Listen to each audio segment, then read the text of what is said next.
Naquele tempo, o anjo Gabriel foi enviado por Deus a uma cidade da Galileia chamada Nazaré, a uma virgem prometida em casamento a um homem chamado José. Ele era descendente de Davi e o nome da virgem era Maria. O anjo entrou onde ela estava e disse: Alegra-te, cheia de graça, o Senhor está contigo. Maria ficou perturbada com essas palavras e começou a pensar qual seria o significado da saudação.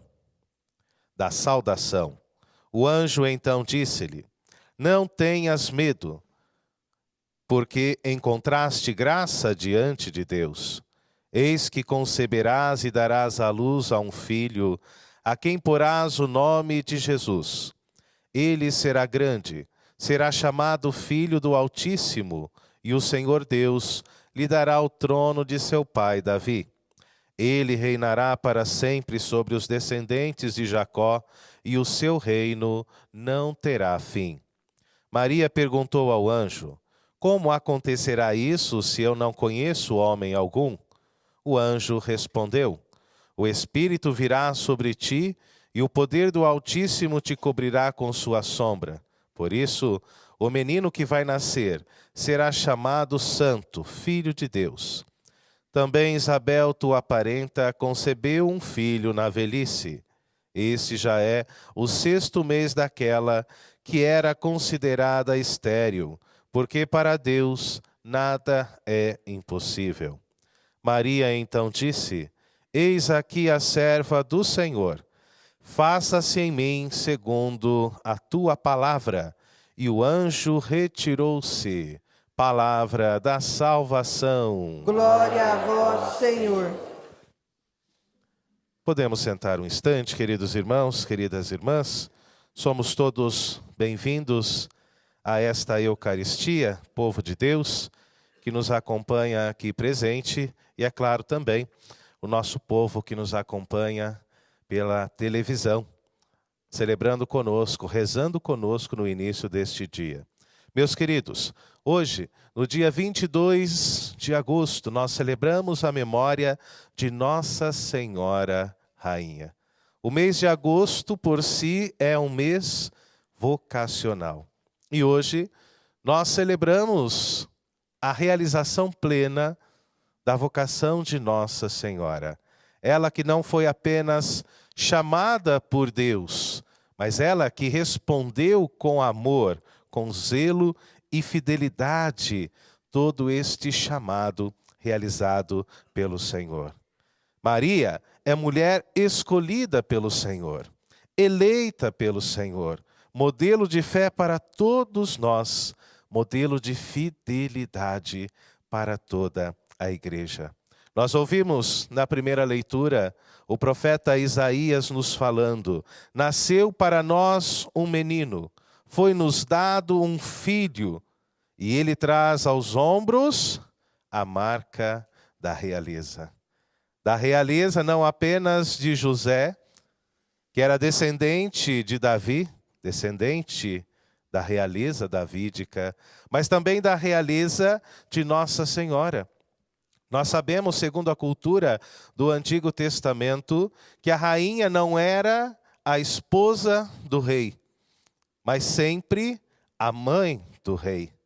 Por isso, hoje, nós celebramos Nossa Senhora enquanto mãe do rei, mãe de Jesus, não é? Só podemos dizer que Jesus é rei porque São José também possui esta herança real. Só podemos dizer que Jesus é rei porque Nossa Senhora entrega a ele esta realeza, não é? É a mãe coroada no céu após cumprir a sua vocação, após responder com fidelidade o chamado de Deus, o chamado do Senhor, para se tornar não apenas mãe, mas para se tornar sacrário de toda a humanidade. É importante lembrar que até mesmo a oração do Santo Rosário nos coloca diante da realeza de Nossa Senhora. Quem reza o terço aqui? Levanta a mão. Olha só, quase todo mundo, que coisa boa, não é? A oração do Santo Terço, a oração do Santo Rosário, nos coloca diante da realeza de Nossa Senhora. O último mistério glorioso nos coloca diante de tal fato. Contemplamos a coroação de Nossa Senhora, Rainha nos céus, não é? E esta memória, assim como foi dito no comentário inicial, foi instituída pela Igreja no ano de 1955 pelo Papa Pio XII. Este mesmo que também instituiu o último dogma de Nossa Senhora, e nós vamos falar um pouquinho deles, ou seja, o dogma da Assunção de Maria. Maria que foi elevada ao céu após cumprir toda a sua missão, após ser fiel a toda a sua vocação. Que neste mês de agosto, meus irmãos e minhas irmãs, nós possamos cada vez mais pedir a Deus e a intercessão de Nossa Senhora, que sejamos sim também fiéis ao nosso chamado, à vocação que Deus coloca em nosso coração. No Evangelho de hoje, na perícope de Lucas, que está lá no capítulo 1, versículos de 26 a 38, somos colocados diante do anúncio do anjo Gabriel a Maria. Maria foi chamada por Deus, escolhida pelo Senhor, preparada por Ele para abraçar uma grande missão, não é? Para abraçar a missão de ser a corredentora de toda a humanidade. Maria é eleita, é escolhida pelo Senhor, e é um grande presente que nós recebemos. Porque assim, desta forma, não apenas Jesus recebe uma mãe, mas também todos nós, em Maria, podemos ser chamados de filhos de Deus e também de filhos da mãe. Contemplamos, quando falamos da vocação, não apenas do sim de Maria, da sua resposta, mas também do chamado de Deus. Deus nos chama a algo. Nossa vida, ela tem sentido. Nós estamos aqui no mundo diante de um chamado que Deus faz ao nosso coração. Ninguém vem ao mundo à toa, sem uma missão, sem um compromisso. Todos nós chegamos a este mundo com uma missão, com uma vocação. Então, que hoje nós possamos contemplar esse Deus que nos chama, que hoje nós possamos contemplar esta vocação que Ele coloca em nosso coração, e que Maria nos ensine, nos ajude e nos oriente a darmos cada vez mais a Deus uma resposta também de amor, de fidelidade, uma resposta cheia de fé, não é? No versículo 38 diz assim: eis aqui a serva do Senhor. Faça-se em mim segundo não mais a minha palavra, não mais a minha vontade, mas faça-se em mim segundo a tua vontade, Senhor. Queridos irmãos e irmãs, como é bonita, como é bela a vocação de Nossa Senhora.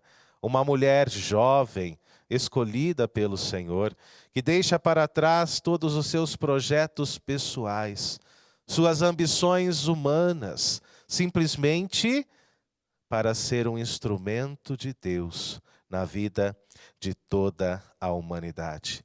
E quando nós falamos de Nossa Senhora, é importante não apenas ficarmos no primeiro item do Depositum Fidei, daquilo que nós chamamos de depósito da fé da Igreja, ou seja, a Sagrada Escritura, mas também é importante nós meditarmos Maria através da tradição e também do magistério da Igreja.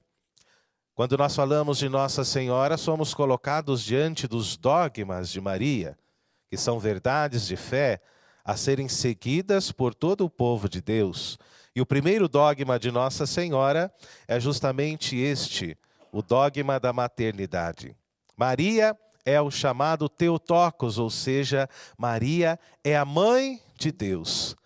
Decretada assim no primeiro concílio de Éfeso, no ano de 431, Maria é aclamada pela Igreja como Theotokos, ou seja, como a mãe do nosso Deus, como a mãe do Senhor, não é? Esse é o primeiro dogma mariano. Maria é a mãe de Deus. O segundo dogma é justamente o da Imaculada Conceição, não é? Nós temos Maria como padroeira da nossa Arquidiocese de Campinas. É o segundo dogma mariano. Maria nasceu, foi concebida sem nenhuma mancha, sem nenhum pecado. E falamos de forma específica aqui do pecado original. O terceiro dogma mariano nos coloca diante da sua virgindade. Mesmo após o nascimento de nosso Senhor Jesus Cristo, Maria permanece virgem, permanece casta, permanece santa. Muitos não compreendem, e quando os textos da Sagrada Escritura dizem, olha, tua mãe e teus irmãos estão aí fora, se referem à família de Jesus, aos seus primos e àqueles que eram bem próximos a ele. Maria, após o nascimento de Jesus, permanece virgem. E o último dogma, que está bem fresquinho dentro da nossa mente e também dentro dos nossos corações, é justamente o dogma da Assunção de Maria, aonde Maria, na sua dormição, ela é elevada ao céu, após cumprir com fidelidade a sua vocação, o chamado que Deus havia colocado dentro do seu coração. Quando nós vivemos, queridos irmãos e irmãs, diante do sim de Maria, colocando a Maria, colocando a Mãe de Deus e nossa, sempre à nossa frente, nós podemos ter a certeza de que não caminhamos sozinhos, mas de que Nossa Senhora, de que o Senhor, o nosso Deus, com certeza também estão juntos de nós.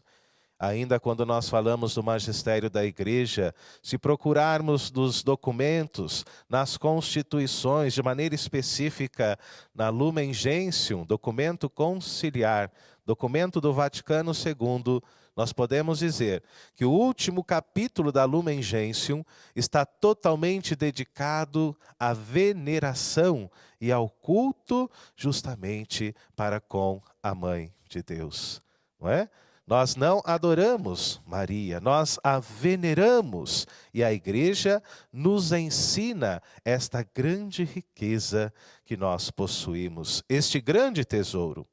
O capítulo 8º da Lumen Gentium diz assim, a Virgem Maria, Mãe de Deus, no mistério de Cristo e da sua igreja.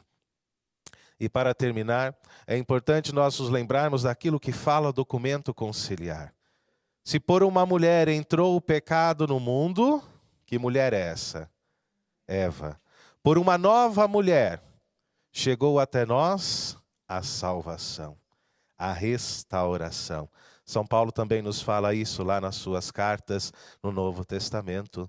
Maria é apresentada mais uma vez pela igreja, pelo seu magistério, como a nova Eva, aquela que trouxe a obediência, aquela que restaurou o sim de toda a humanidade, não é? Mulher do sim, mulher da fidelidade. Por isso, quando nós meditamos o capítulo 8º da Lumen Gentium, nós podemos também meditar a obediência de Maria diante do chamado de Deus, diante da sua vocação, diante da sua própria resposta.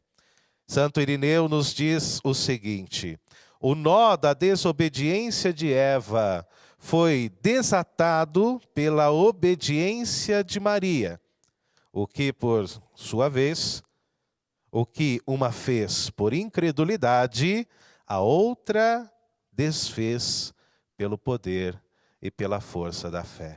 Que Maria, queridos irmãos e irmãs, esteja sempre à nossa frente.